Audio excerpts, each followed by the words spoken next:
As you'd imagine, I'm close to the head panda keeper at the zoo, and he shared a little story with me that you won't get to read about in the tabloids.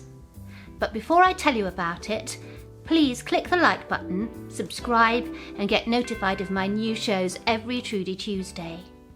Now, you'll know Mai, the female panda at the zoo. You might not know her in quite the same way I do, but I'm sure you've heard of her. Well, it seems Mai came on heat, but the zoo doesn't have a boy panda, and so they called a zoo up north somewhere and asked them to send their boy panda Tai. But the lorry Tai was being transported on broke down. Yes, my friend the head panda keeper told me it was definitely a lorry, even though I thought they would have used a panda car. But the upshot was Tai couldn't reach the zoo in time to catch Mai on heat.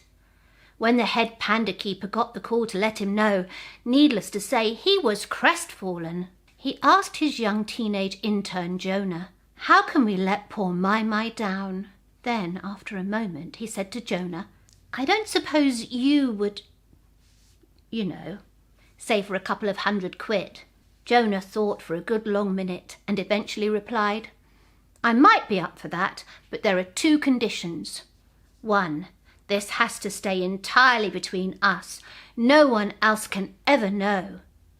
"Agreed," said my friend. "What's the second condition?" "It'll take me a day or 2 to get the money together," Jonah said.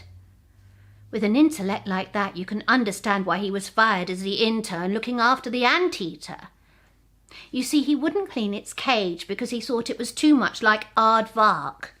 All that grubbing around in the dirt, you see. And talking of Robert Jenrick, see you next Tuesday.